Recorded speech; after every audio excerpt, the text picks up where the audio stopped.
Hello viewers. तो आज हमारा टॉपिक है वो है सप्लाई चेन ऑब्जेक्टिव। बेसिकली मैंने आप लोगों को सप्लाई चेन मैनेजमेंट की डेफिनेशन तो बता दी थी। इस लेक्चर में मैं आप लोगों को बताऊंगा सप्लाई चेन ऑब्जेक्टिव क्या होता है। बेसिकली जो हम स्टार्ट से पढ़ रहे हैं या जो हमारे टीचर बताते हैं हमें, थोड़ा सा वो ये मिसगाइड कर देते हैं कि जो सप्लाई चेन है इसका मतलब है कि एफिशिएंट वे पे सप्लाई चेन को चलाना। जैसे मैंने आप लोगों को लास्ट लेक्चर में बताया था कि कस्टमर से लेकर रॉ मटेरियल तक जितना भी काम होता है, कस्टमर से लेकर सप्लायर तक, ये सारा सप्लाई चेन मैनेजमेंट देखती है।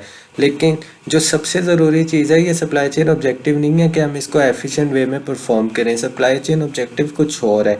और बेसिकली जब आप लोग डिग्री करके सप्लाई चेन के जॉब के लिए अप्लाई करते हो और इंटरव्यू पे जाते हो, तो सबसे पहले आपसे जो सवाल किया जाता है वो सप्लाई चेन ऑब्जेक्टिव का होता है।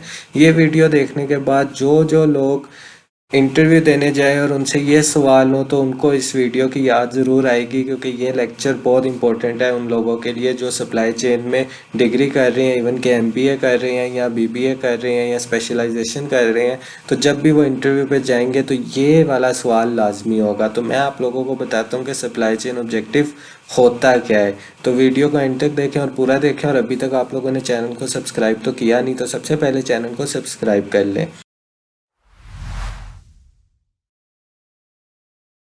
अब मैं आप लोगों को बताता हूँ कि सप्लाई चेन ऑब्जेक्टिव बेसिकली होता क्या है। सप्लाई चेन ऑब्जेक्टिव होता है supply chain surplus.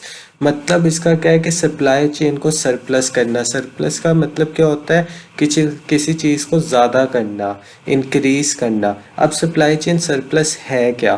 Basically supply chain surplus है increase customer value and decrease supply chain cost. Basically supply chain surplus जो है ना, वो दो चीज़ों पे डिपेंड करती है, एक कस्टमर वैल्यू पे और एक सप्लाई चेन कॉस्ट पे। और हम सप्लाई चेन सरप्लस करेंगे कैसे? हम ऐसे करेंगे कि हम कस्टमर वैल्यू को इंक्रीज कर देंगे और सप्लाई चेन कॉस्ट को क्या करेंगे? डिक्रीज कर देंगे। इसकी इक्वेशन क्या बनती है? Surplus equal to customer value minus supply chain cost.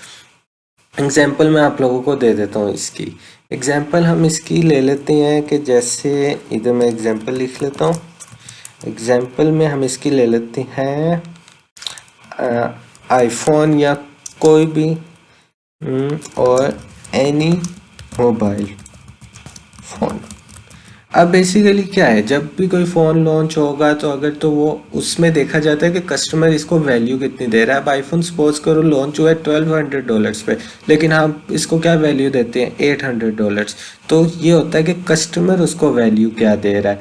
तो हमेशा सप्लाई चेन का यही मकसद नहीं होता कि सप्लाई चेन कॉस्ट को कम करे। सप्लाई चेन कॉस्ट क्या होगी कि इसका जो रॉ मटेरियल या इसके बनने पे जो खर्चा आ रहा है उसको हम और एफिशिएंट वे से करें और कम करें। लेकिन सप्लाई चेन का सिर्फ ये मतलब नहीं है, सप्लाई चेन का ये भी है कि वो कस्टमर वैल्यू को इंक्रीज करे। तो इंक्रीज कैसे होगी कि मुझे ज़रूरत है कि मेरे मोबाइल में 2 GB रैम हो और 32 की उसकी स्पेस हो, तो मेरे लिए बेस्ट है और यही काफ़ी है। लेकिन मेरे नज़दीक उसकी वैल्यू कैसे बढ़ेगी? अगर आप लोग उसका कैमरा, कंपनी उसका कैमरा ज़्यादा अच्छा कर देती है तो मेरे नज़दीक उसकी चीज़ की वैल्यू बढ़ गई। तो जितनी वैल्यू इंक्रीज होती जाएगी और उसमें से जब मैं सप्लाई चेन कॉस्ट माइनस करूंगा तो मेरा सप्लाई चेन सरप्लस होगा। तो ये सवाल कभी ना भूलना, आप लोगों से हर इंटरव्यू में पूछा जाएगा। आप किसी भी फर्म चले जाएं, इंडस्ट्री चले जाएं, वो सबसे पहला सवाल ये करेंगे कि सप्लाई चेन का ऑब्जेक्टिव क्या होता है, और उधर ही वो आप लोगों को जज कर लेंगे कि आप लोगों को नहीं पता।